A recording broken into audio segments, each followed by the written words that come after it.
So hello everyone, my name is Luisa Restrepo from Team Earthlings, and I'm going to give you a quick rundown of our CAP project advancements.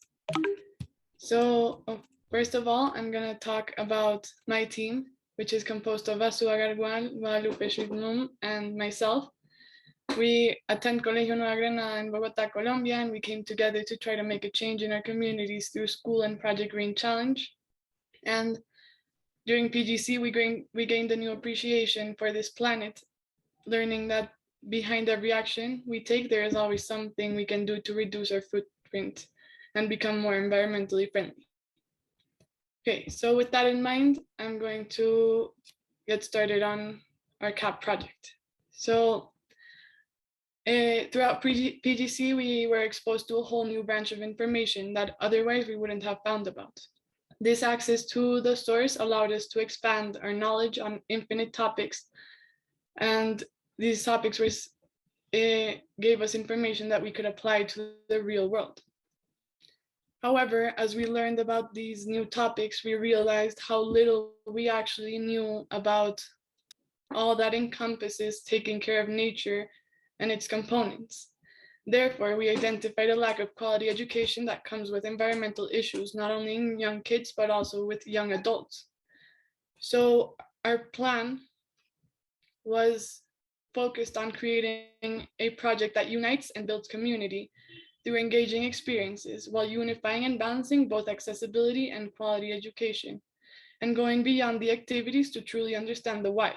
Our goal was to create a beneficial cycle on transparency and mutual help, drawing from our own experience and learning from those around us and their mistakes to achieve the expansion of environmental awareness and action through education. Okay, now I'm going to talk a little bit about our project development. So, although we face some challenges, I am proud to share all the advancements and positive impact in our community. One of the best experiences throughout the carrying out of a project was being able to connect with others and seeing the eagerness and willingness of people to help us and figure out a way to improve the project and carry it out in the best, most productive, and fulfilling manner possible. Of course, like any other important thing in life, this came with plenty of challenges. The biggest challenge, however, was COVID. Taking into account that the pandemic is still very much prevalent, it was important during the course of our CAP project. We definitely had some issues with the pandemic, and it shut down many of our ideas. However, this got us thinking of innovation and problem solving methods to keep going with our project. As we progressed, we realized we weren't as advancing as we imagined. We felt overwhelmed and had a lot on our plates. We analyzed the issue and realized that we were looking at the big picture without trying to break it down into smaller pieces that were more attainable for our project. We saw that the structure of the course we had originally planned was not as flexible as we needed it to carry it out. So we reset the basis for our course. We organized a series of small activities branched out to create a difference and show our progress. We shifted our view and method, transforming our project into a less structured and demanding module, yet equally interactive and educational. So we focused on three main topics, which were restructuring, reconceptualizing, and reevaluating. First, we started with the Mindfulness and Meditation Club, which was a challenge that we did for the original PGC module in October. We had no idea that it had to do with being green and sustainable. But like you guys said, to take care of the planet, you must first take care of yourself. So with all the stress we face as high school students, taking care of our mental health became a priority this year. And especially after PGC, carrying out a plan for it was important. We created a mindfulness club alongside a mindfulness teacher in our school and a guidance counselor, where we would meet every Tuesday before school to meditate.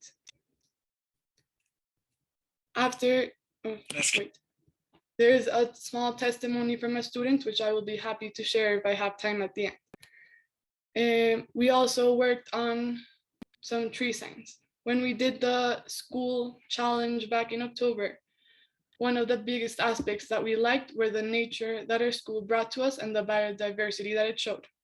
However, one of the biggest things that we saw from these were that the signs were outdated and hard to read.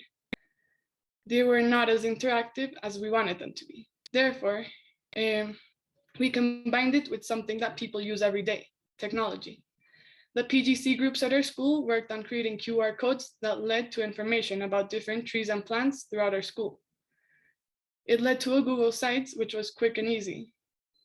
While walking to art class, if we had some time to spare, we would scan the codes and watch the videos explaining about the trees and the nature.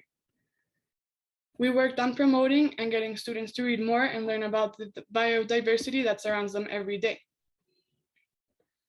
Another activity that we sought out to do was a beach cleanup. During our winter break, we went to La Guajira, and us and a few friends cleaned up the beach and the roads leading up to it. It was a very fun activity to do, and it definitely opened up our eyes to the trash that is left on the beach. We also worked on with an organization called De la Tierra, which works on creating houses from the dirt and the resources that we have available around us. So it focuses on not using mass production resources, and this was really important because it shows us how our earth provides us with even the most basic of materials, and how we can make that into something as big as a house, which can provide shelter for a whole family. So with this organization, we work to create some bricks and the basic structure for a house in Santander. And this was really interesting to do because we got to meet a lot of people and see how we can all work together to create a better environment. Sorry, one more minute, please. We also worked in creating recycled biospheres with a 6th grade class. This was amazing because we used plastic bottles that were recycled, and it gave us a chance to see how nature can flourish even in like things like plastic. We also worked on a fast fashion Friday in which we created advertisement in clothes we didn't use anymore, and people brought donations of clothes that we could take to other people that needed the clothes, and we repurposed all old materials to create something everyone can use and can be beneficial for everyone. So some follow-up and key takeaways. For future action steps, we have already planned a tree planting activity on April 30th. We have a sustainability fair on May 5th, in which the owners of sustainable companies will come and talk to us, and we will have a school garden involvement in which we will go to the garden with small primary school classes, and we will help with the planting of new vegetables and food for our school. Here are some of the goals we accomplished, and thank you.